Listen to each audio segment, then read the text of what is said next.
Okay, so I think we started it. Yeah. Does it work, the phone line? Or I'll try one more time. Okay. Oh.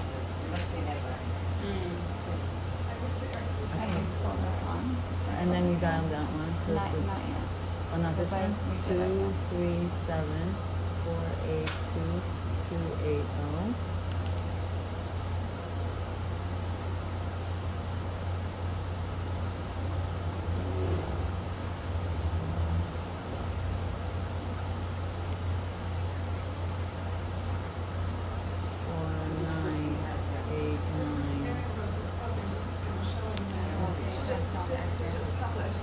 Okay, now I'm going to do, I think, 5. It's really beautiful.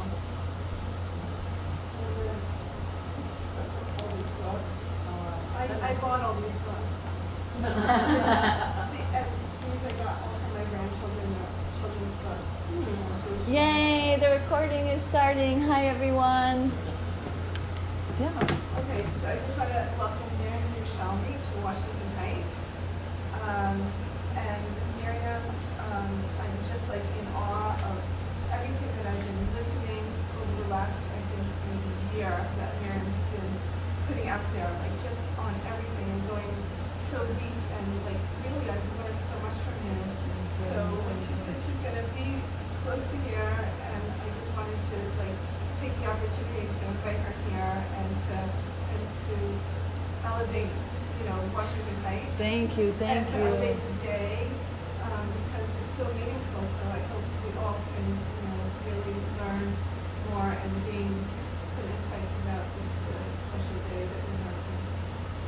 Thank you. Thank you for jumping with me. Such last moments before this all got organized. And this is always such a meaningful day for me.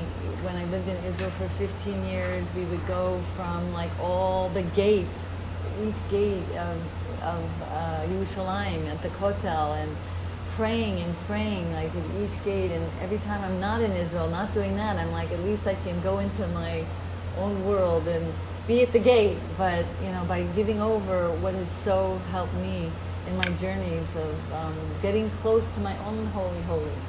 And that's what we're going to do today.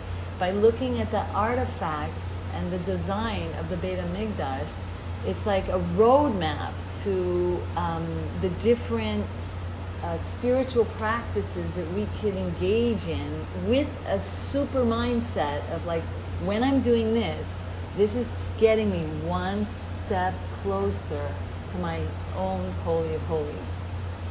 And just like the journey that the Jewish people went through when they went into the Holy Land, and it wasn't conquered in a day. One of the main messages that I like to inspire people is that we should take upon ourselves to be at peace with the process of conquering ourselves. Just like the Jewish people did not conquer the land, it was territory by territory till the whole land was conquered. So too, it's a message for us that we're not meant to conquer ourselves in a blink of an eye. It's not part of the design. God could have made a miracle, and in one day, just like He did Kriyat Yam Suf, it could have been that He would have given us the land in a second, but He didn't, for the purpose of helping us understand that's not our job to do it in a day or even in an hour, but journeys. And myself, my personal experiences of always wanting to be a better person and always wanting to already be there, there was such a big challenge of all these negative energies around me that were kind of blocking me from then being free to then do what I need to do to more redeem my neshama. So I hope and I pray that the words coming from my heart will penetrate your heart. Because when I was really always so fascinated about the Beit HaMikdash, it was just like, little girl thinks about the castles, and I was like, the Beit HaMikdosh, and the more I studied about it, the more from different sources. It wasn't like in one book, there it was.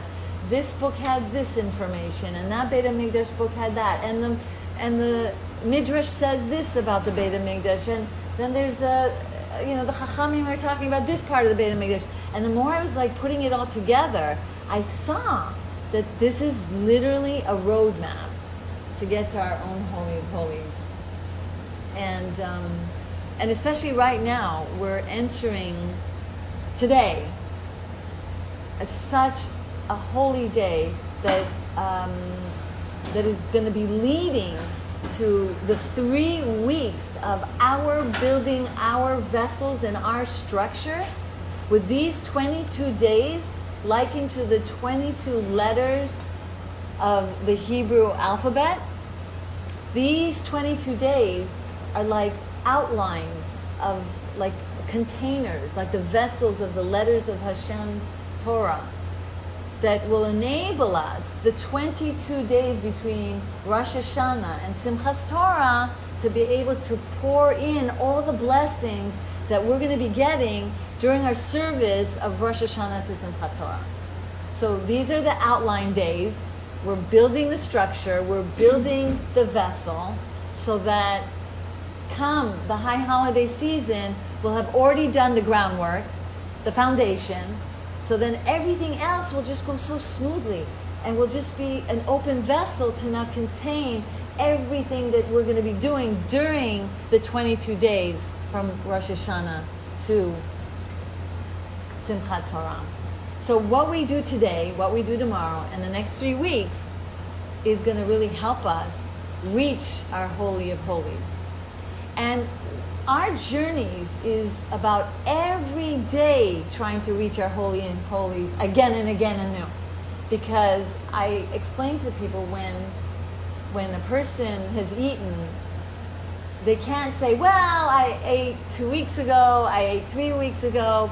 Just like the body needs the physical food to nourish itself, to keep strong, the steps that we're going to learn today by following the roadmap of the Beit HaMikdash is going to give us the steps that daily we do to reach the Holy of Holies. But then there's the next day. So even if a person has reached such an epiphany, such an ability to feel the love and to feel the awe of Hashem, it's a continuous journey to reclaim that holy self of ours. And a lot of women sometimes in the hustle and bustle of being the caretaker of the home or being the full-time working, or trying to get a career going or whatever it is that's in our life as a woman, we might feel, well, we're not commanded to learn, we're not commanded to pray, so, I'll do what I can. And sometimes people just do it on Shabbos or so. So I don't know, like, in my experience of going different places, they may not understand or have not connected their highs and lows according to what maybe they've been missing in their spiritual practice. Because as a woman, we're not really commanded to do the things that men are commanded to do. So we may not connect that I'm feeling a little low and I'm feeling a little like depressed, or I'm more anxious today, or I feel blocked today, and 3 days ago I didn't feel blocked. Like, why? And so I'm so excited to share with you that this roadmap will help you understand that it's a daily journey of going from one spiritual practice to the next spiritual practice to feel the essence of your holy neshama, your Holy of Holies. And many times when people think about the 3 weeks, it can be super depressing because it's a time to think of everything that went wrong in our history and all the failures of our people and the heavy-heartedness and the struggle, which is also our own struggles when we're falling and failing. But we learn that every step of our falling is for the purpose of helping us get up to a higher level. So that it was designed by God. In fact, if you look at the design of the Beit HaMikdash, before the first destruction, there was designed, built in, a hidden like chamber underneath the Beit HaMikdash, because God knew we were going to fail. It was part of the design. God knew that there was going to be 70 years before even the destruction that the prophecies would be told to hide the Aaron into this secret chamber underneath and underground, because God knew that part of the whole experience of the losing of the Beit HaMikdash was going to be for the purpose of building something even better and new, and helping the people get to that state, like a broken seed that needs to break in order to grow. So God's plan for us, it was all the way back in Adam and Chava. He knew that they were going to not even be able to bear that 1 hour. It was part of the design. You have to experience a broken state of a sort. Not severe depression, and not where you're ending up being so heavy-hearted that you can't breathe and then make the right move to go. Because really, what is the difference between a tzaddik and someone not? Is not how many times they fall. It's how quick they get up. Knowing that God created us to fall. When you can come to terms, God made me with a purposeful design, perfectly imperfect, so that I will feel the brokenheartedness, the humbleness from that fall, and then get up and learn about myself in a way that I may have not understood, that is such a key component to help me to realize things about me that I otherwise wouldn't know about. It's like a gift, that fall. So the key is, how do we get back up? And the key is by knowing that God purposely, perfectly designed us imperfectly. Coming to terms with that is so healing and so freeing.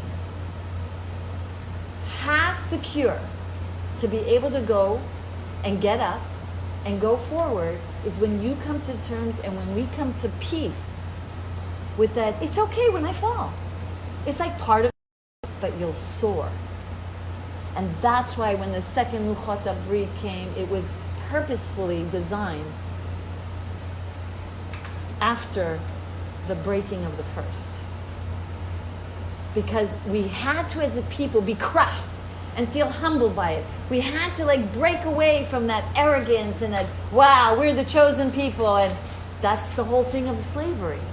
To have made us ready into that soft-hearted kind of I'm a nobody feeling, to be able to open our hearts to the truth and to be able to reach higher. And it seems like God is covering himself up.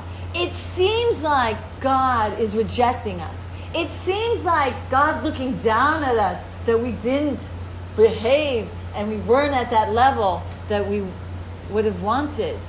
But it's farther from the truth. God is our loving Father. And he's holding our hand a little bit as we're falling like the baby. And he's rooting us on. And he knows it's part of the process. He is not judging us. He's saying, yes, rooting us. I love you. You're going to do it. You're going to have to fall. I'm sorry, but this is the way of the world. For you to not have the bread of shame of relationship with God and with yourself. Because if you don't do part of the work, you don't have a chance to be godlike. Because when you're going to be the creator of your own masterpiece with your kishka and your effort, including your fall, then you didn't have a chance to be godlike and be co-creators with him in the making of your masterpiece. And the fall is part of it. And so when we look at the Beit HaMikdash and we see that this chamber was already designed, because God knew we're going to fall, We're going to fail. There's going to be a destruction because of our sins, but that would make us ready for the next level. So much so that when the destruction was happening, and we'll go into all the details of the artifacts, but I'm going to jump ahead for this one so you'll really see the image. We know in the Beit HaMikdosh, when the Kruvim were distant from one another, when they were not looking at each other, it was a time when there was dissatisfaction because the people weren't united. And when the Kruvim were looking at each other, it was when it was the most divine, because Hashem was like just like a father. Oh my gosh, my children are getting along. It was just so delightful for Hashem. And so the Kruvim were face to face with like a beautiful, like gazing like lovebirds, because it was so intense, the unity with Hashem. But guess what was happening when the Jewish people were being kicked out of the first Beit HaMikdash? Guess what was happening when it seemed like God was disgusted with us and turning his back on us? Guess what? There was a barometer, almost like a video on the curtains of the Kruvim. Because remember, at this time, the Kruvim and the Aaron, everything was down under. But the curtains, the Goyim took out in their victory, energy of, look at this, and they took this out, and they took this artifact out, and they also took the curtains out as a way to say, this is our victory, these are our artifacts now. And the Jewish people were stunned. Because as they were seeing the curtains, this curtain was like a video screen of what was going on with the Kruvim. And not only were the Kruvim looking at each other, the Kruvim were hugging each other. Kind of like one day, for those of you who will be, God willing, a parent, where you have to discipline your child and say, no, you can't have the 10th scoop of ice cream. You snuck in and got 10, or they're 9, and I'm like, oh my gosh, no. And it's from love. It seems like it's tough. It seems like a policewoman. It seemed like Mrs. Mino. But it's coming from such a place of love. So when the Kruvim were, for everyone to see, hugging each other, God was telling us a super message. Like, I love you. This is going to help you get to the next level. Please, this next level will happen. Just know that I love you. So that we don't feel crushed and worthless in our process of having to go through the fall to rise. It's like I was reading in Rabbi Trugman's book that the rupture helps us get to the rapture. And I was thinking of the seed. It's a very famous thing. The seed is buried. It's underground. It's like as if it's going to be buried forever. No. Yes, the crushing and the putrefaction of the outer shell, it's decomposing. It looks like it's gone. But for the purpose of the blossom, for the purpose of the rapture that will come from the experience of having fallen, pick yourself up and face the reality called life and the way God designed us, and be okay and rise to the next level with humbleness, with an awareness that I had to go through this. But for not going through this, I wouldn't have gotten to the next level. So now let's get into the roadmap. Now we see these 3 weeks are God's lovesick for us, saying that I'm going to help you get to the next level. And let's do the groundwork so that when the high holidays come, we're ready and we've done the work. And I pray that all of you here that came out in the heat and not even knowing me, that you should just be blessed for that journey to be really smooth. So if when you see the Beit HaMikdash, the first part, when you're entering, is the Chatzer. And the Chatzer, if you look in the Chumash, it says it's very holy. And if you look when it describes the Holy of Holies, and the artifact closest to the Holy of Holies, which was the Mizbeach HaZahav, it's just holy. And so the Mefarshim explain why is the Chatzer so holy, literally very holy, when it's not even closest to the Holy of Holies. And the Mizbeach HaNechoshet was just not a very fine, like, metal compared to gold. You think like, wow, the Mizbeach HaZahav, it's so gold, it's so close to the Holy of Holies, that should be considered very holy. So the outer courtyard represents many things that we're going to now figure out in our life so that we can get to that very holy very fast before even getting to all the other work and spiritual practices that we need to do. So let's figure out what's the reason. First of all, our outer behaviors. Our thoughts, our speech, and our actions are the three garments of our soul that we want to refine and elevate. Our thoughts are important to refine, but the first thing, most important, even more important than Ben Adam Lemakom, even more important than my love of Hashem and Yirat Hashem. No. The outer behavior between Adam lechavero is top priority. This is your number one super focus on what you need to do to first get even closer to your Holy of Holies. And even if you never get to the Holy of Holies, even if you never refine your thoughts, even if you never refine your relationship between you and God, God says, don't care about me. Erase my name, please, for Shalom Bais. You know how many wars there were between in the Jewish history where they were so yucky on having a perfect relationship with God, a perfect dalit omas of this mitzvah, even like I'll measure how much matzah I'm having to make sure I have the kazayis work. But Ben Adam Lechavaro was ala panim, as they say in Israeli slang. There was no respect between one another. The wars were not won. There were generations of idol worshiping, worse things. But they got along. They won the wars. The first thing is sur mira, of being negative, condescending, judgmental, crass, friction, no unity. That's the most important, very holy. Now, besides the fact that God says, erase my name for shalom, and besides the fact that we know there's no greater vessel to contain all the blessings that Hashem wants for us than this shalom between Adam and Chavero.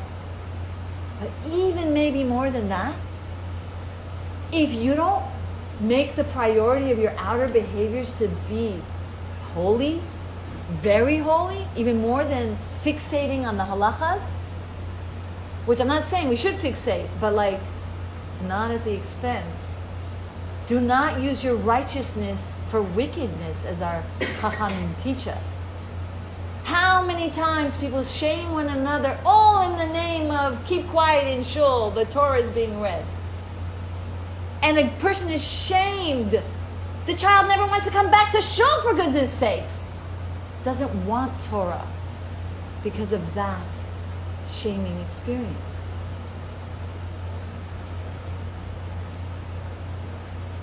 It turns people away from Yiddishkeit.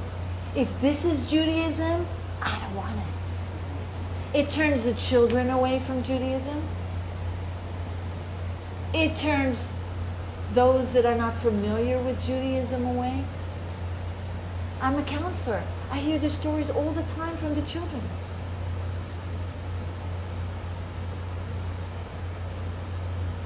I hear it all the time.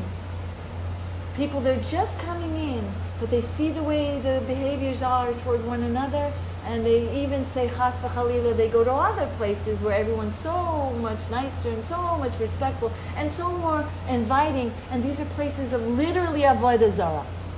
And they're attracted to it because everyone's loving each other. That's why the Chatzer was considered very holy, as top priority. Sur Meram. You want to asay tov too, of course. Be nice is an asay tov, but minimally be careful to focus on your outer expression of who it is to be a Jew. The main reason we are here is letaken our midot. That's the main reason. What did you say? Letaken midot, to fix our emotional traits, our behaviors, our midot, our character traits. So let's see now, what did we do on this Mizbeach? And this is going to give us a clue now. What is the first step in our practical service of the day? And that is, wow, the Mizbeach HaNechoshet. What was that all about when the Jewish people entered and did their holy service of the animal sacrifice? Remember, Nechoshet comes from the word of Nachash. And that's the animal within us. And we're going to try to do the first step of our day to get rid of the animal soul of ours. So what did they do in the Beit HaMikdash? Each one would investigate which animal represented their character trait. So if someone had a goring, angry, fiery temperament like a ox, they would bring an ox to get sacrificed. If they had a lustful personality, they would bring a sheep. I love it. Everyone's writing notes. Oh, you guys are so holy, all of you. They say when you write notes, it really does help your brain actually remember it, and also it helps the klipa, which is the energy that wants you to forget, like not be a antagonistic energy for you while you're writing notes. Some people are visual, some people are hearing, so each one does it in their own way, but just so you know. So someone who would have a stubborn personality would bring a goat. And what would happen? They would put a little fire, and then miraculously, a fire in the shape of a holy lion would come descending from below, from above to below, and it would consume the animal. So we don't have the Beit HaMikdash anymore. And what is in replacement of the Beit HaMikdash? Our tefillah. The first thing we need to do to rectify our anger, our sadness, our anxiety is open the siddur, get to the makom of the offerings, have a moment of mindfulness. Well, what would I have brought if I was going to the Beit HaMikdash? What is my tikkun of amidos? What's the main thing? I mean, I have a zillion more I could say, but what's the main one that's my most challenging struggle? Because when you're trying to put a log on fire, you have to splinter it off a bit, right? So that it'll catch on fire. So you want to just there's this about you and there's that. Remember, territory by territory to conquer. What's the main thing that's mostly getting in your way? Say to Hashem, I know I can't do it myself. Me, myself, and I is not working. I need you to help me. I'm acknowledging that this is what I'm here to do and fix my midot. So I'm going to offer you this part of me that's been kind of challenging. And I trust that you are going to do your work and be my partner and help me refining myself in this way.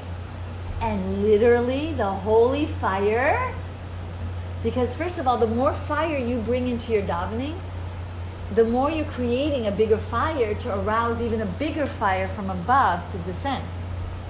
So your passion in saying the letters of the words, in maybe singing the words, using your mind to deeply connect to the words you're saying, the more passion, the more fiery your experience of exaltation, of like getting this opportunity to have like a yechidus with Hashem and to get like this help from Him. The more the arousal from above. It's called erusa dilatata. We're down here, tata, arousing, erusa. The erusa de la ela. We're arousing the above to come down in a greater and more holy force to help us in our endeavor. And so then, you do not have to chase that animal. You do not have to chain it and drag it with you and trying to train that animal to not get in your way in your holy service. Here, the experience is that just like you don't get rid of darkness with a stick, the darkness is there is because there's an absence of light. And the first experience of your day of drawing this light inward, this fire, is the experience of davening. And as you know, when you're building any kind of structure, go to an architect, and I've said this many times, every time in my class, when I talk about prayer. And I say, tell the architect, make the foundation with Play-Doh.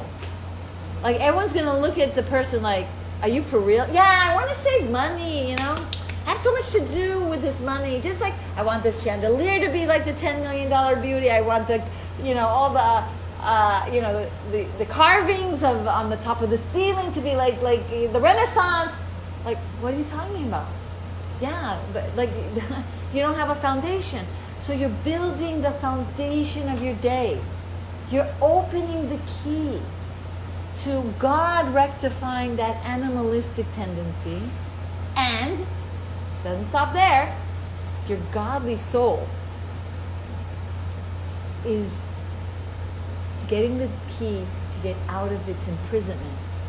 Because when the animal soul, the anger, the anxiety, the sadness, whatever it is that your tikkun amidos is burying your godly soul, then if you're not doing a daily service of having God remove that shell, then your godly soul is sleeping. And when the godly soul is sleeping, and the animal soul is alive and kicking very strongly, it'll use your fire for anger, for anxiety. It'll use your earthy, contemplative, deep wisdom, your faculty of imagination in a wild and wrong way, because you're not using it with your godly soul. When the godly soul is sleeping, then the animal soul will take your pleasure-seeking personality to take pleasure and delight in godliness, but it won't. It'll delight in food, shopping, and worse, God forbid.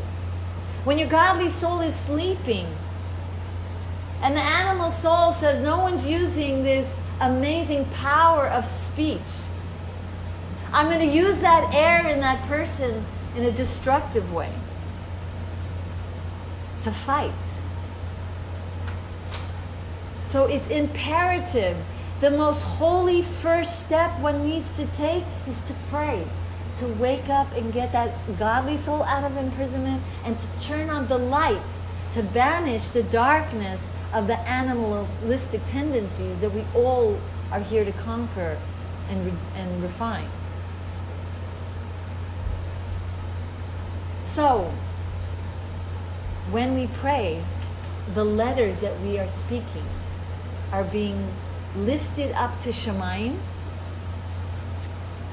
and they are kissed by the angel Sandal and made as a crown for Hashem's glory. And that crown and the light that's shining, these are the blessings that are going to come back down to us. But we first have to bring the letters up it becomes now an arousal from above, and then this fire, this light, the blessings, the help comes beaming back at us. And that's why it's holy. So the next place in the road map of the Beit HaMikdash is the vessel called the kior. Now, the kior was made out of, guess what? The mirrors of these holy, righteous women that use them to beautify themselves, to make sure their husbands will still be interested in them, because they didn't want to have babies anymore, because the decree was the boys were being sent to the Nile. So the men said, why should we have babies? For having them be sent to the Nile? But the women knew, no. Hashem will be protecting those babies. And anyway, like Miriam said, you're doing a decree way worse than the king Pharaoh, because now you're saying no women too to be born, no girls to be born. So these women had emunah, and those babies were protected in the water, the honeycombs and everything. They were fully safe in that environment, like a womb of Hashem.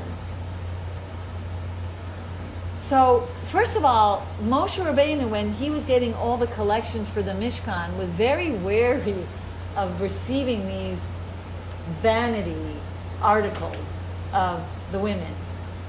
It was like, I don't know. I mean, that was used to beautify them. I don't know. I don't think so proper for the Beit HaMikdash.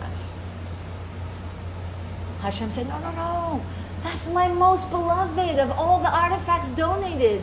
They use the Gashmi and L'Shem Shamayim. So now that we did the first step, now that we did the prayer, now that we turned our godly soul on, and we diminished the power of our animal soul, now the waters of Torah will cleanse my animalistic tendencies. And now I have the power to involve myself in the world in the L'Shem Shamayim, like these mirrors were used for God's sake. Because a lot of people, when they especially think, I'm not commanded to pray, I don't have to, and all of a sudden, like they get so drawn into not only anxiety and sadness and overwhelmness and everything under the sun, but they eat not in a refined way. They're like, and whether a person has food addictions or not, I'm not even talking about sugar aholics like I was, or a lot of type of aholics. I'm just talking about generally like how your mind is when you're engaged in feeding your body. Like you wouldn't go to the Beit HaMikdash and dump all the garbage and stink and poisons and grossness in the Beit HaMikdash. Your body is your Beit HaMikdash ma'an. So it's like giving you now the power to make the correct food choices. Am I going to go for that Danish that's full of sugar? Or am I going to spend the time and not be lazy, because sometimes it's laziness, or sometimes it's self-hate. Like I'm not worthy of taking care of myself. I'll take care of the whole world. I'll be a holy angel going everywhere to fix everyone else. But are you going to have compassion on your own soul? Like take the time to take care of your own being? L'Shem Shamayim, because this is your first job, to relate to the Gashmiut in a holy way, and to make the proper choices so that you can maximize your potential of living to 120 and doing God's work on this earth forevermore. Well, but if your animal soul is on fire, then when it sees the holiness of the food, because the food has such holy sparks, there's a lot of holiness going on when you're eating. It's like you're creating yichudim. I mean, it's beyond mind-blowing how holy it is. But either we eat fast, because we have to do the next thing, and we don't mindfully think, well, this is going to give me a headache. It's going to zap me. I'm going to need a nap in like a few hours if I eat this or too much.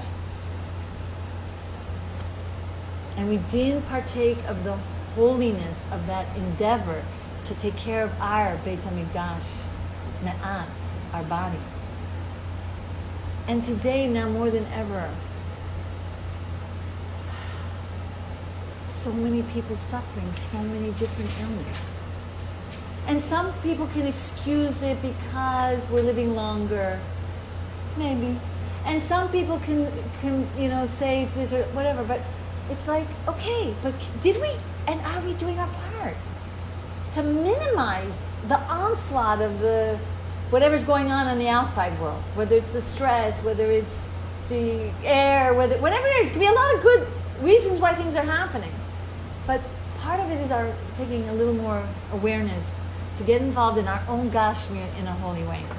And I have classes on that, so we don't have to go more in detail on that, on mindful eating from a Torah perspective. Why it's so challenging, because the holy sparks are in that food and we're drawn to it. But in short, the more we do the avodah of davening and then learning after we daven, then these holy sparks satiate our neshama, and then we're not as easily drawn to the sparks of holiness in food. But if you find yourself so drawn to the food, maybe you're bereft of the holy sparks that you could have gotten from a deeper davening, from a deeper learning. And especially the learning after davening is so critical. Because some people say, okay, I'll learn like brachot, and then 3 o'clock when I have a food break or at night, I'll learn. It is mamish important to do even 5 sentences worth of some learning after davening, because you want to settle all these holy emotions. And I did a class the other day, so I don't want to go into it. It's on YouTube, it's on different places, called Face the Snake. And it talked about this in very detail, why it's so important to learn after davening. But in short, the arousal of all these spiritual emotions, if it's not the light drawn back down from your learning, then you can be very fragmented and you can be all over the place, and your emotions can be like so open and not grounded. And so that you can even argue with someone, l'shem shamayim, but it's like God doesn't want you to argue because your passion is so strong. Because this is, I was once at a place and someone shamed her husband in front of me because he was reading a newspaper while we just entered the doorway and we saw the newspaper and he was eating. She says, "This is the Beit HaMikdosh Mishad." She grabbed the newspaper and shamed him. So we have to be careful. These holy passions have to be balanced so that we don't use our righteousness, God forbid, for wickedness. So that's the vessel. Now we have the power to draw the light and the water of Torah to help us get to that pure place. Now we have the power to use the Gashmiyut, l'shem shamayim. And the next place is the Ketores. I'm sorry, the Shulchan. And the Shulchan represents also. The Shulchan. Now we're getting to an even higher level of using the Gashmi and l'shem shamayim. Now we can even involve ourselves in the material in an even more elevated way. We know the Shulchan had all the showbread as weekly, staying fresh and hot. What is like the bread? The bread is like, you can have knowledge, but you need to bake the bread, as it were. You need to bake the knowledge. You can have a lot of knowledge. You'll see Talmidei Chachamim. And they're like, they, God forbid, can be very arrogant. I was in situations in different places where I just could not believe the way they, not judging, but like, all because a person knows something, it doesn't mean that it is, have become food for the soul. Knowledge up here, you know how many doctors know? Just a quick story. I mean, my in-law told me, not my in-law, one of my relatives, her husband passed away from Machala Yedua Lo Aleinu. And every time I even think of this story, she said to me that after the surgery, after the doctor showed her husband the blackness of the lungs, because they were both smokers, they went out and smoked together. Like, the doctor knows. You can know something. But if it's not, if it hasn't been baked. If it hasn't been reviewed in a way that it's like, so the knowledge will get to your heart. That's why it's called a knowing heart. You need to constantly bake your information, your godly information. You have to constantly, there is a Torah teaching that, and there will be 10 loaves of bread in one oven, in one of the parshas, that seems to be a curse. Like everyone's so poor that everyone has to borrow the neighbor's oven. But the deeper meaning of this teaching is that your 10 faculties of your soul, your chokhmah, your bina, your das, your chesed, gevur, tiferet, netzach, hod, yesod, malchus, all your 10 faculties of your soul that you're here to letaken will be in this oneness of Hashem, and it'll be baked. Your midot will be like fresh and usable to feed your soul. This is the shulchan, the representation of going to that next level. You prayed, you learned, but it doesn't stop there. You have to review, you have to contemplate, what does this mean to me? Is it blah, blah, blah, blah, blah, blah, blah? Wow, interesting. Wow! And your godly soul is on fire. You really feel the Kedusha. You even may get excited and feel awe and even cry. Even feel it in your eyes. It's so deep that it's touching you.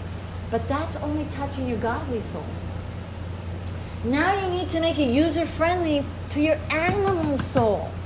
Now you have to contemplate and make it usable for you. What does this mean to me? Oh, don't use your righteousness for wickedness? I just learned that. Where am I using my righteousness for wickedness? Am I shaming my husband in front of the kids? Or am I looking down at someone and making a joke at somebody, but everyone's laughing, but it's really not a good joke because it's really shaming? You know how many times that happens to me? And people who are well versed and knowledgeable, you're not allowed to shame and joke. That's a halacha. But everyone does it in public, not even one-on-one.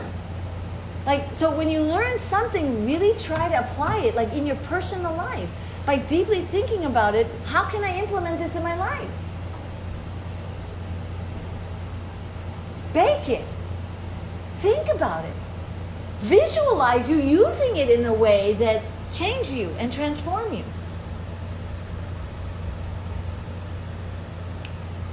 The Shulchan also represented this idea of the little. Happy is one with their lot. Who is the happy man? Who is a rich man? Is one who is happy with their lot.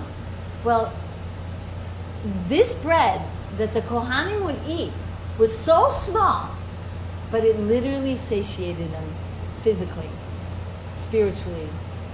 Because there are holy sparks in the food we eat that satiate our soul. So when we do the davening, when we did the learning, when we do the deep contemplative work, it literally physiologically satiates you. It also spiritually satiates you, so that you won't be as drawn to the physical to experience that very dehydrated and very famished experience of delving into the physical world. So a person is not as easily running. They're satiated with the ma'at. As the Breslov teaching is from the Pasuk, who is the happy man who is happy with his portion? Not just the portion of money or the portion in your lot. I guess I wasn't meant to be, a tzaddik gamor. I'm the Beinani, Alvai, or I'm trying to get to the Beinani. I'm not a tzaddik gamor. That's not Hashem. Okay, I'm happy with my portion. That's what God decided. But this is literally with the portion of your food also. This is the portion of food I was supposed to elevate today. Not more. I'm going to be happy with my lot. And so when you do the avoid of the davening and the learning and the deeply connecting to the kedusha of all these sparks, then you can be happy. And that was the shulchan. That was the message of the shulchan. But if you go right to the shulchan and you just right there go and eat your food, you didn't prepare your body and soul to engage in the material. Maybe if I now spend a little time like realizing I'm drawn to this Gashmi thing. I don't like to admit this, but like even as an older woman, before I had these teachings, I would go to weddings, I would see those cakes, I would yearn and long for those cakes, eat the cakes and say, oh, I'll only take a little and take the rest home. But not only did I eat the whole thing, but knowing that I would be sick to my stomach, knowing that I wouldn't be able to go to sleep because it would keep me up till 5 in the morning, knowing that it'd be hard for me to wake up for the next day's work, knowing it would make me cranky and just gross feeling. Addictions are not easy. There's a chemical reaction. The dopamine, the serotonin, all the happy chemicals come up. And you get a buzz. Physiologically, it makes you happy. Besides maybe the sugar also, that it's a fake, of course, and fraudulent high. Anyway, so davening, learning, gets your body and mind and your soul ready. You're able to wash away the negative. You're able to pour in the good and the holy sparks. Now you go to the shulchan. Now you go eat. And it's not saying you have to starve till you, but just maybe some bracha. Something before engaging in the physical. Next, after that, is the menorah. And the menorah is like a week of classes. Each in itself, each one is like endless. And I do have full hour classes on just the menorah for Hanukkah. But this is, the information you're going to learn here will maybe make sense of some of the blockages and some of the challenge that you may have had in your journeys of like constantly keeping your fire aflame.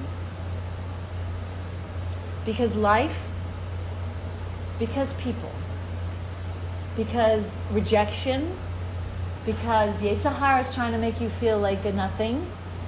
Very easy that Yetzer Hara can dress up like a chassid and trick you into snuffing your own light. And it's such a plague. There is such a plague in this generation that people do not love themselves. People are too hard on themselves. They even snuff out their own light. Whether it's because of the tape recorders of the past, constantly bombarding them. Whether it's something that really happened, that they did a mistake.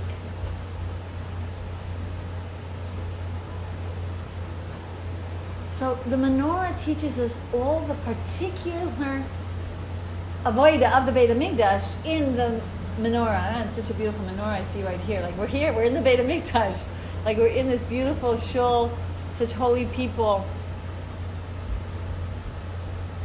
So, like a menorah, that you need everything to keep that light shining. One thing without the other. If you have the oil and the wick but no vessel, or you have the vessel, the wick and no oil, every component needs to be there for the light to shine. Now someone could say, but so much work. I just got a call this week. She said she wanted to feel normal, like everyone else. She's a very high soul, and what I teach people is the higher the soul you are, the more easily you can crumble in a sense, because you have such high lights. You have such a high light that Hashem is giving you that you need a bigger and broader vessel than the average person. So the average person may not pray, not learn, and they're not having a psychiatric meltdown. And the person just wants to feel normal. Everyone's getting up and going to the beach, even in the holy place of Israel, and they have separate swimming, and everyone's not rushing to go daven. their mommies, they're taking their children, or they want to have, later I'll daven. Because now the bus is here, if I don't get, whatever the reason. I'll tell you a personal story that happened to me, that made it clear for me how precise that keli has to be, and the precise timing of everything. And not like, oh, well, I'm a woman, it's okay. Because especially if a person is really challenged by a dark mida, like severe depression, severe anxiety, or any form of like challenges to feel wholesome and balanced. I was in Israel. My mom had to do surgery. And in Israel, there's a lot of red tape and a lot of bureaucracy until you can finally get someone to come in and help you where she was staying. So I took her by myself to a healing retreat. And it was hard. And even after we left the healing retreat, we went to her home, and we didn't have extra help. I had to do the shopping, I had to do the food, I had to take her in and out of the, like, it was so hard for her. You can't even imagine. It was very hard. It's not like here you can do wholesome food, deliver, And the little store that was there was nothing kosher really for me to be able to eat or make for her. I mean, it was just reality in Israel, galus. And so I would daven at the expense of being with my mom, but I know for a fact, like, I cannot not daven. That's my foundation. And I decided I'm going to learn later when she takes a nap, because like I have a show on the road here, and she, I was going downhill. Not because of the situation, because as soon as I got the precise keli of the menorah, of everything you need to do to be able to balance yourself, same situation. Same like crazy situation, but when I got my keli in order, I became back to normal. And when I was talking to my husband, he says, like, you're going a little, gosh, well, and he noticed, and people were noticing, I was not the same person. I was getting more and more depressed and crying a lot. I know I was crying because it was painful to see her in pain, but it was beyond like anything. So there was a letter saying that I came across, don't let the Yetzer Hara trick you into believing that you're honoring your mother, and so you're not learning Torah. Because I decided I'm going to learn the Torah later, when she was taking a nap. Ding, ding, ding. Hashgacha pratis that this letter came into my lap, and I realized I got to learn after the davening. Like I said before, because otherwise your emotions are all over, and then like you can become so imbalanced that I feel so much pain for her that I'm crashing. It's a real holy positive emotion, this pain for the suffering of someone you love. Right after that day, I saw a difference. The next day, I came back to myself. Same situation. Torment to see someone in so much pain, screaming in pain, falling off. I can't even imagine the vision still today of what I witnessed. And years ago, without learning this menorah message, which, not to keep you in suspense, I was a mess. I would go to the airport, see someone crying, saying goodbye, and for a month, that's it. I'm doomed. I'm crying and crying because how fair on life is. I'd hear tragedy, and it would rip me to pieces, and I can't live in this world. It's too painful. All amazing, beautiful emotions that was ripping me and rupturing me and keeping me dead. And all holy and beautiful. The vessel to contain the oil is your davening. Parsha where it talks about Yitzchak digging wells. What is this whole digging wells thing?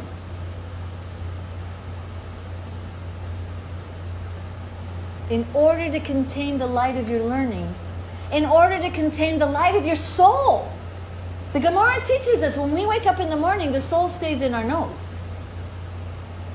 But for the words of davening, it mizakeh our insides to make room for the holiness of the godly soul to come back. If not, your godly soul stays in your nose, literally sleeping in slumber. So then the holy passion of pain for someone else becomes so beyond out of control that you get so broken from other people's pains. And I'm a counselor. I was going to give up many times over. I couldn't handle it. Like 8 hours a day of hearing everybody's miseries. I was going to quit. It's not for me. I thought I was strong enough to heal. So digging wells means in order for you to have the living waters of Hashem's Torah land in you, affect you, change you, you need the vessel. Besides the fact that we know the words of tefillah are letters that create ladder. Each word is like a different part of the ladder, so all of our Torah mitzvahs can go up to Shamayim. Our Chachamim teaches that but for the tefillah, the light of our Torah mitzvahs will not enter our heart and mind. So you'll like have a gavaltic learning, but then your behavior will betray what you know. Your behavior will betray what you were so excited about learning about. Like, how could I behave this way? I was just so close to the truth. The oil is the acts of kindness, the tzedakah, the davening. I mean, the learning. That's the oil. Oil is represented by chokhmah. Now the wisdom of all your Torah mitzvahs can like seep into your body. The wick represents the body. Now it can penetrate into your body and eat away the wick, which is represented by the body. Now there's going to be less of a struggle to dive into the divine. It won't be such a heavy-hearted burden, because you realize it's a gift package from Hashem to help your godly soul get out of its imprisonment, for you to reach your holy of holies. Then, if you notice the bright light, I was reading Rabbi Trugman's book, these 5 parts of the menorah is the 5 parts of your soul. Nefesh, Ruach, Neshama, Chai, and Yechida. So if you notice in, the Nefesh is when you're davening, and you go through rectifying all these and elevating all, saying, you do what I want you to do because I need you as my slave. No. It's God saying, here are the ingredients to shine. Here's the ingredient to free you from captivity of your darker self. Here's the ingredient to keep you from becoming enslaved by your past sufferings. I love you, my child. Here is the key to your redemption. And yes, so many people around can betray what it means to be a real Jew, but really they're not, in many ways not. Because we're all on a journey. We all have the snake, and we all are going to fall. So when we see someone else fall, we realize we fall, they fall, we all fall down. I don't know, we can make a song out of that. I think there is a song like that. And then you're protected, because you're not as easily broken. Your light will not be crushed. Because you realize that's a fact of life. I'm not going to take personally. This behavior of theirs is not going to crush my life. And if you notice, the whole structure of the way the menorah was put, and the Aaron who represents, Aaron from the word har, love, he represents from the bottom of his heart wanting to work on elevating himself, because there were stairs, and in order to light the menorah, you did not need those stairs. What would be done? He could have just gone like that, because it was right there. But the stairs lifted him up so he could go like that, so that he would be a vessel to draw God's love, God's light, God's wisdom, God's everything through him to light up another. because each part of the menorah represented each Jew. So when we love ourselves with our falls and our breakage and our ruptures, then we have the power to elevate ourselves so that we can be a lamplighter and elevate the other rather than be crushed by the other.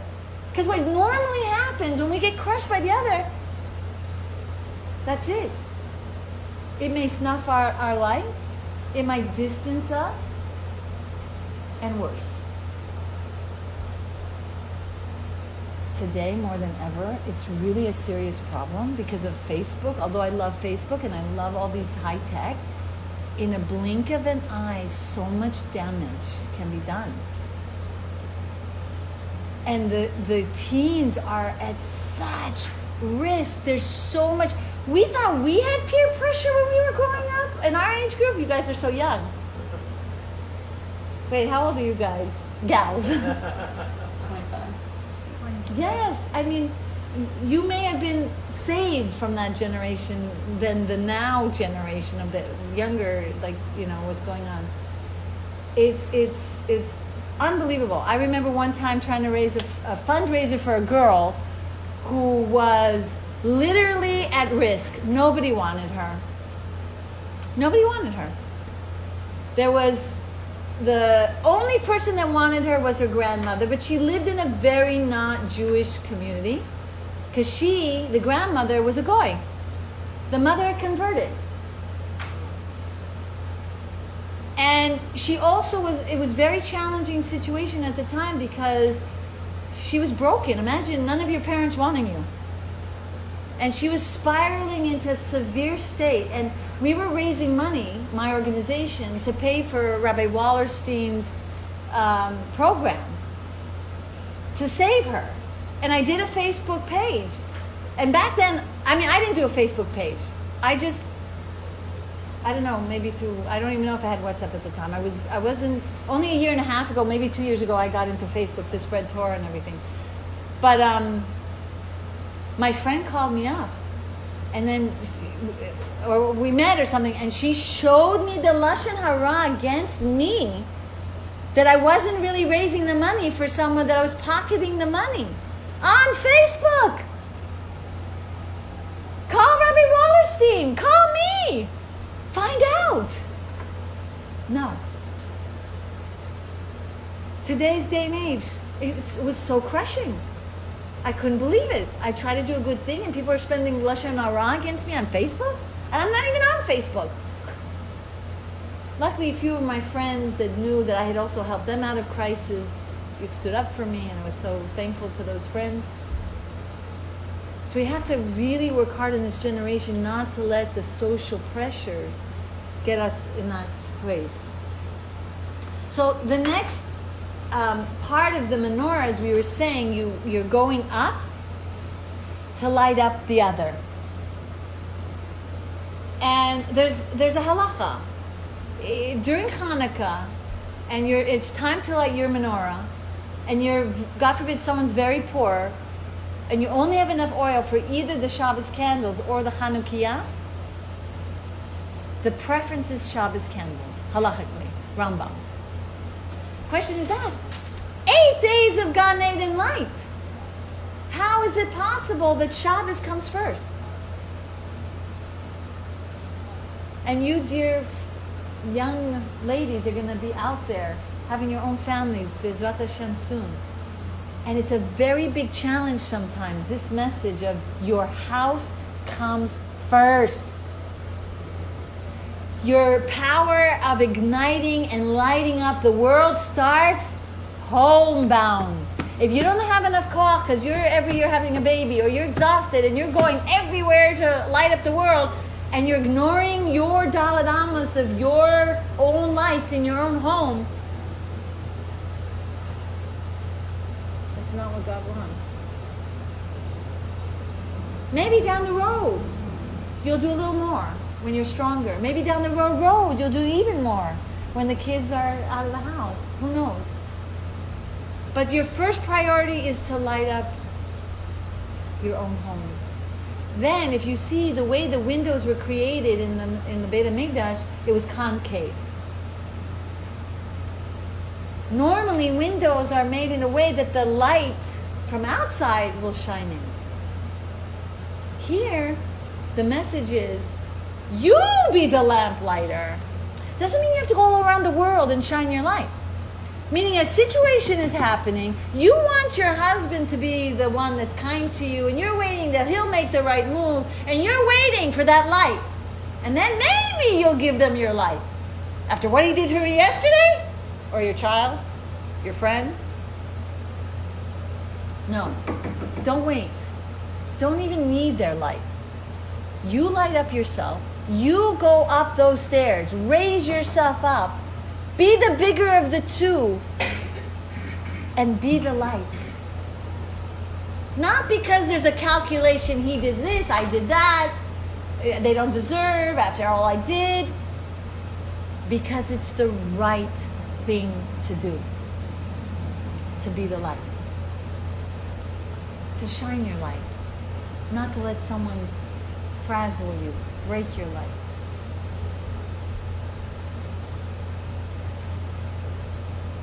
There was a story during the Holocaust when there was a bacher that they were going to be having a chance to get saved.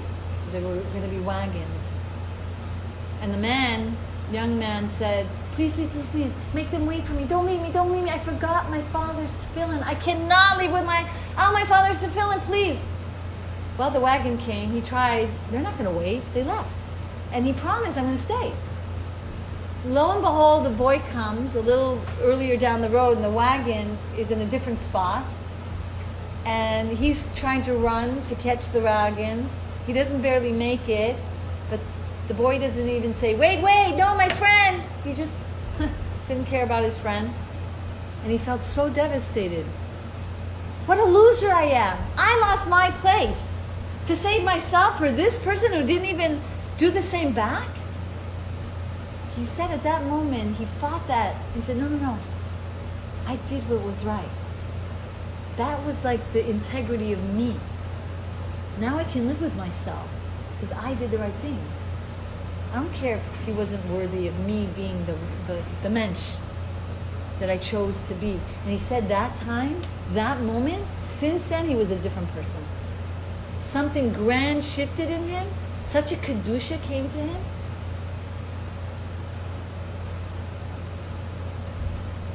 There's another story, I love telling this story, also a Holocaust story, where sometimes we feel like we don't have enough.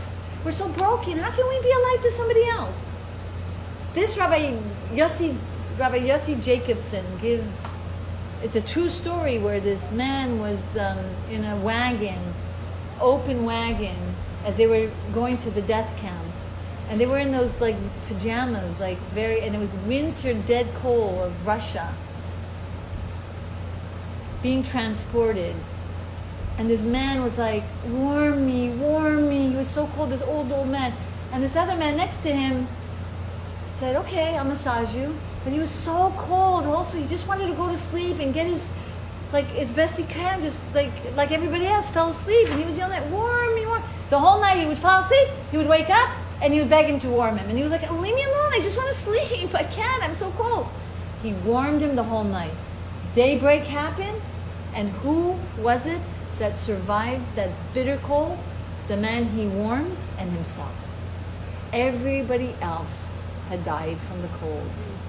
You think you're warming them up? You think you're shining your light for them? This is what you're meant to do. This is what's going to keep you aflame. This is what's going to keep you holy and not broken. So after comes now the Mizbeach HaNechoshet, HaZaham. And this is the work of the Ketoras. And there's beautiful writings on the Ketoras of how it bonds. It's like now you're getting ready for the Reach HaNichoach. Just take a moment, try to just remember the most awesome smell of some garden you went to, or you got a gift, a bouquet of flowers, and And like honestly, you're in this room, and then like you're in another room, and you smell it even from far. Like it has such a profound effect, that smell. You're bonding to it even as you're in another room, because it's just, there's an effusion of this blossom all over everywhere.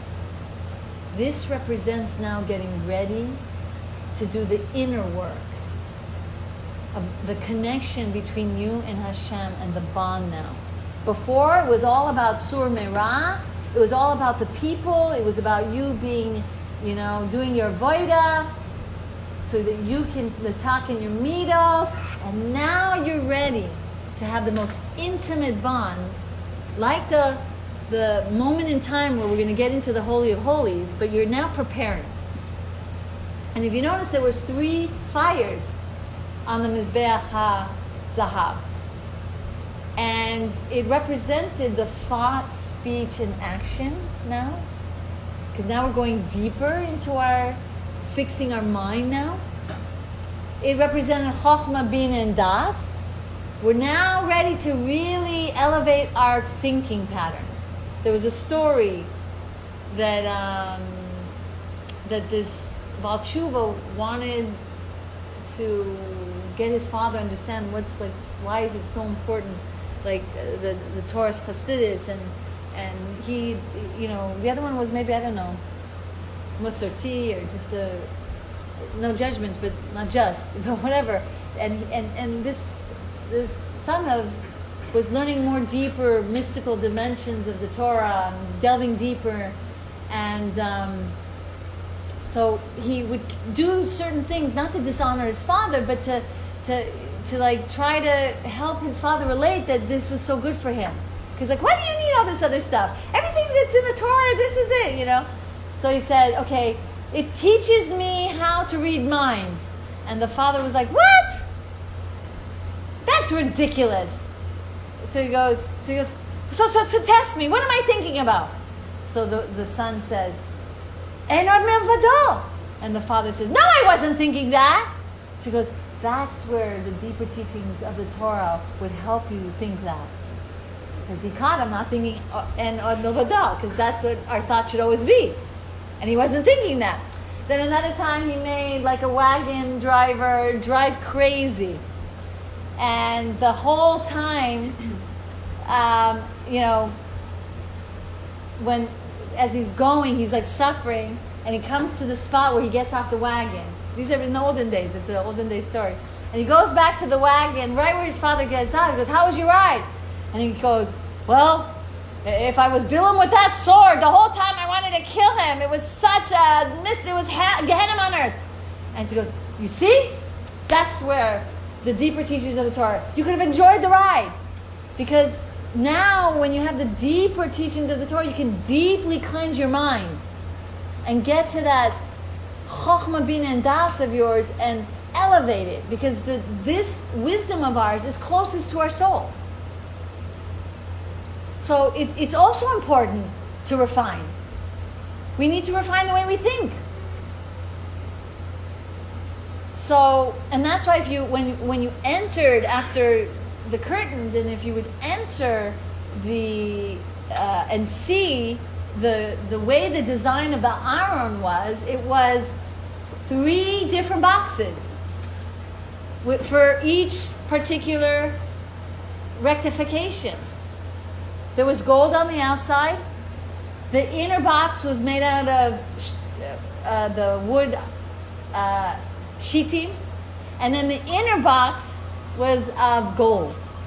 So the question is asked, why have these 3 different levels of boxes?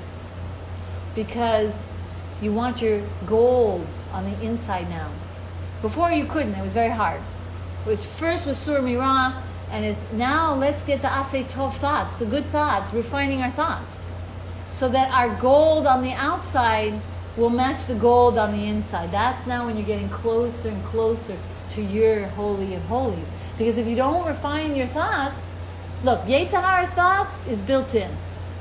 It's a fact. It's not of our doing necessarily, although we can cover what are the things you can do to diminish these random, streaming, extraneous, hoodlum type of thoughts. They want to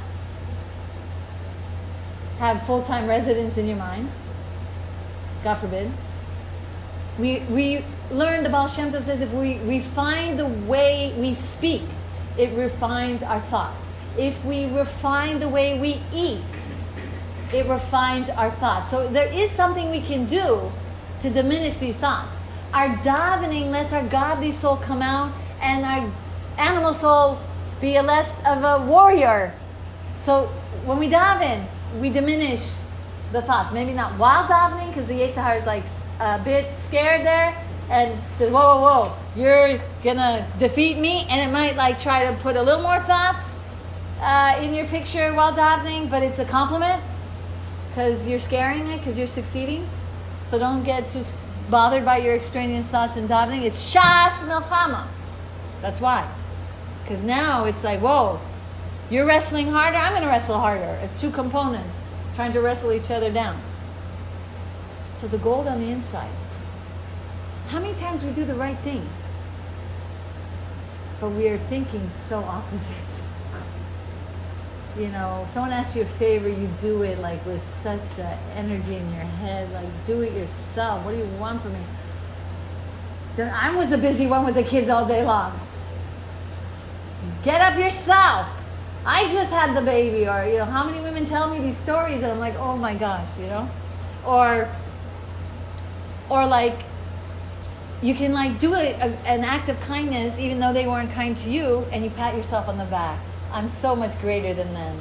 And there's an arrogance of a sort that can creep up, that you feel holier than thou because you did accomplish that act.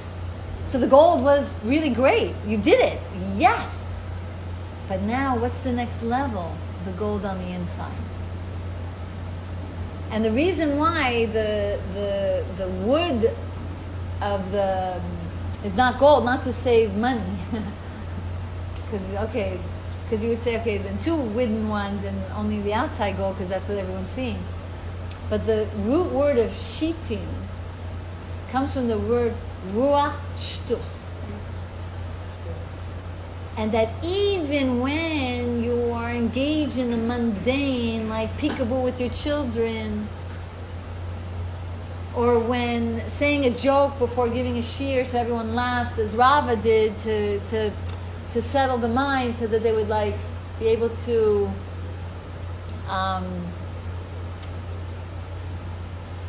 get comfortable, so they'll be at ease, so they'll be able to more easily learn Torah. You can even use shtus, l'shem shamayim.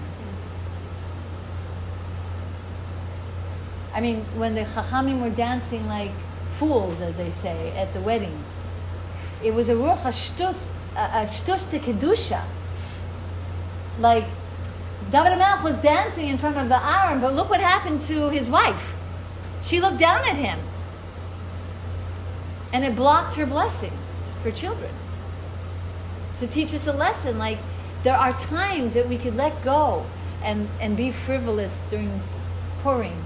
And we can dance at a holy wedding. They were bringing Chochmah and Bina and Das through their dancing to the couple so that they would have more Shalom Bayis.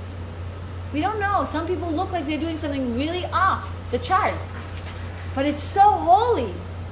So we have to like definitely judge favorably when we see Ruach Shtush to Kedusha. But also we should realize that we can add that in our holy of holy experiences of bringing other people closer to Torah or our own family members. And then the two kruvim are hugging each other. Because Hashem says, you did your part. You went through the day-to-day steps to redeem your neshama. And Hashem just like embraces you and gives you all the godly lights and all the brachas and all the help. Because you did your part. That's all he asks. Lo alechem hamlacha ligmor.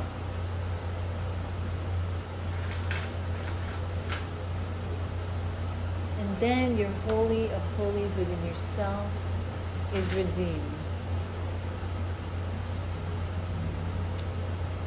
But then there's the next day. And it's going back to the outer courtyard again. And it's doing every step of the Beit HaMikdash all over again. And I pray, dare not think it's a burden. Dare not think that it's but everything that's going to help you become normal. Because it looks like it's not normal. What? I have the world to conquer. I have my children to feed. I have this much on my to-do list. Don't tell me how to prioritize my day. Don't be my boss. But if you have the key to the treasure, you need the key to the outside of the house to get to the key of the treasure. And each part of our service is a key to a treasure. Many treasures. But we need God's guidelines of how to open this door, to open that door, to get to that treasure. We cannot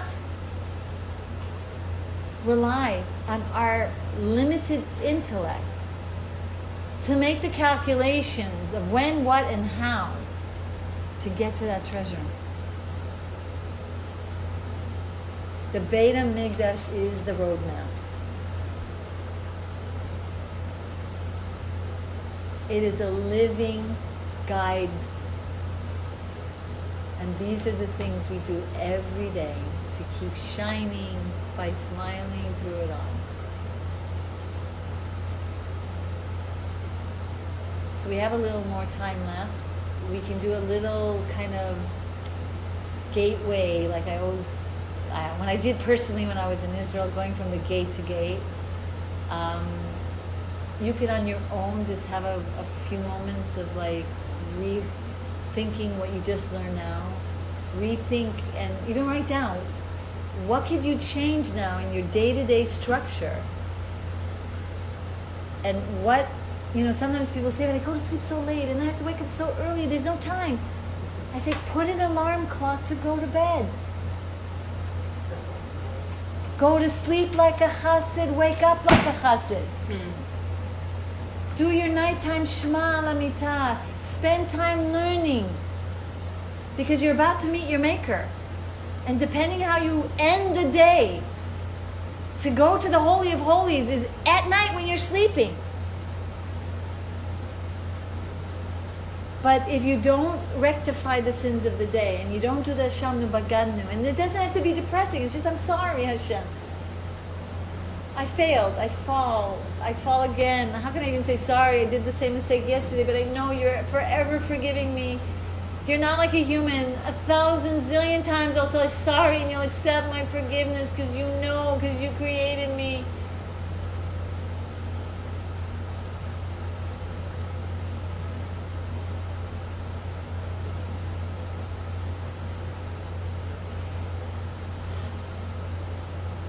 And then you know that now that you've cleansed the garments of your soul before going to sleep,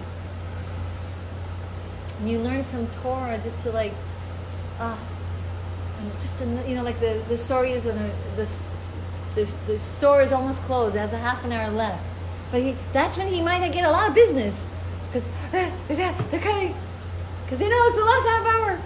So it's like the half hour before, like we're going to meet our Maker.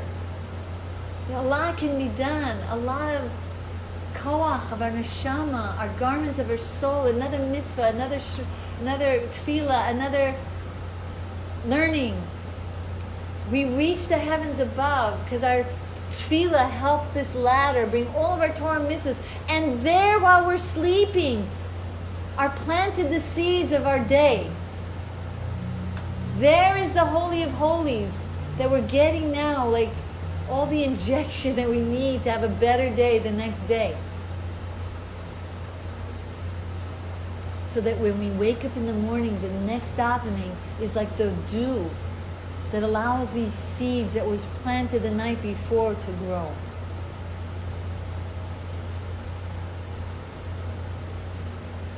So write the things down that what touched you, what added to your way of thinking of how you're going to face your new day. How can you restructure your day in a way that you will be able to fit this in? Baby steps. So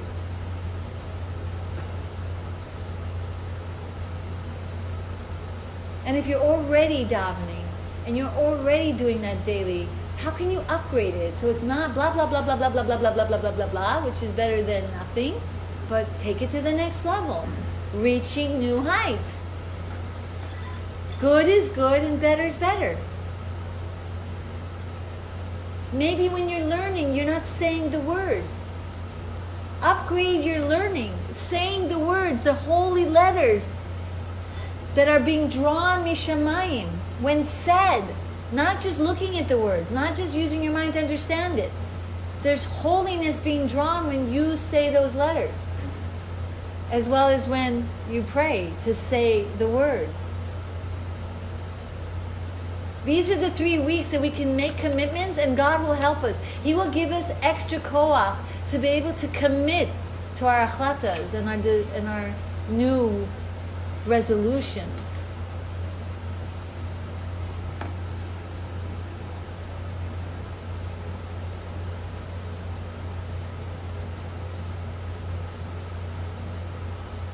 And then take a moment and practice in your mind right now, not being tempted by the other things that distract you from committing to the commitment you make today on such a holy day. We're going to get so many kachot and so much strength from Hashem. In this Chamsin of Chamsin heat wave that this amount of people came and don't know me, wow. The bracha is like pouring in. So by visualizing, you're going to arouse Hashem's rachamim to help you commit to this goal. And I'm going to do it too. I'm going to visualize myself reaching new heights by daily going into the Beit HaMikdosh structure so I can continuously shine.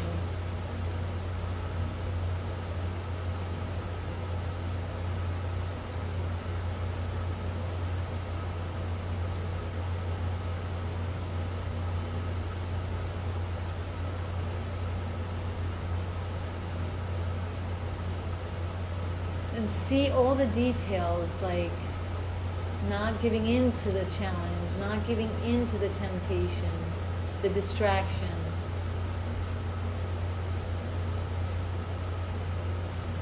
Maybe you see yourself putting an alarm clock at night so that you can go to sleep at a normal time, or a more normal time, so that you can get up in a more normal way and have time for the Kedusha, even more than ever.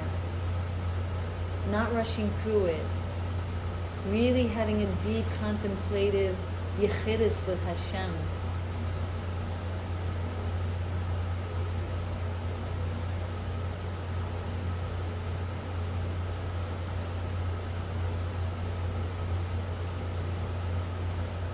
Adding to your spiritual practice in a more wholesome and beautiful and colorful, blossoming way.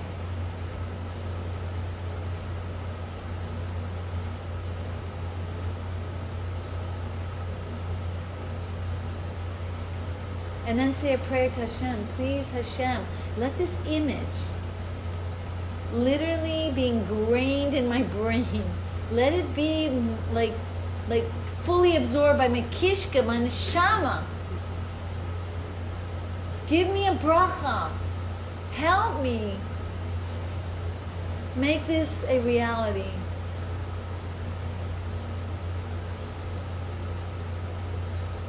May this fast day be pleasing to your eyes.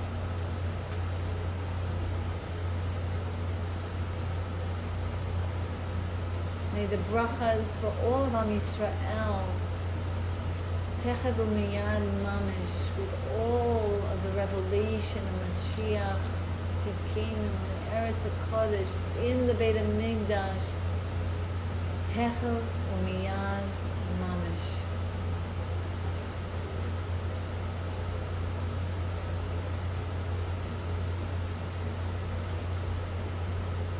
I will look at Facebook and see if there are any questions. Baruch Hashem, many people are on. Wow, look all these people and more. Baruch Hashem. Oh, I look a mess.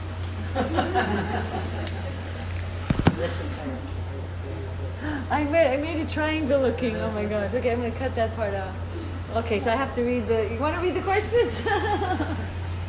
See if there's any questions. Oh my gosh. Just a lot of people watching. Okay. And Any questions on the phone line? Hi, that's easier for me. Okay. I don't see any questions here. All right, so I will bless everyone for the last of the moments that we never have to fast again. These are times of joy that will be techa b'miyad mamish. And today, as we know, it was supposed to be Shabbos, like the fast. So it's a taste of Mashiach because when it's not going to be fasting anymore. So we had a taste yesterday of like the Geula energy when these fasts will be turned into feasts. And so that because we're so close to the, to the final redemption, like our sages teaches, our chachamim, that like we don't have to internally be so like broken from these 3 weeks. Like on the outside, we're not buying new clothes, we're doing all the rituals, we're not going to listen to the music, the 9 days we're not going to swim, all these things we're doing. But on the inside, there's a spark of joy, like that's like blossoming right now because we're so close to the ultimate redemption in the history of how many thousands of years. Like, oh my gosh. And just like you don't get broken and sad as you're about to light Shabbos candles, we're about to be like so close to Mashiach that the energy is different than even 1,000 years ago or 500 years ago or 200 years ago. So we don't have to feel guilty feeling joy during these 3 weeks. As Rabbi Akiva was dancing when he saw the Churban. Yes, there was destructive, heavy-hearted energies of seeing such catastrophe. But in the other part of his heart, he was so joyful that he could dance on the Churban because he knew if the first prophecy came true, the second one's coming true. So we can like start to bring this joy and like battle the sadness in these during 3 weeks. And so that we can begin to get ready for the full mouth of joy when the ultimate redemption and the Geula comes. Techa b'miyad mamish. Thank you.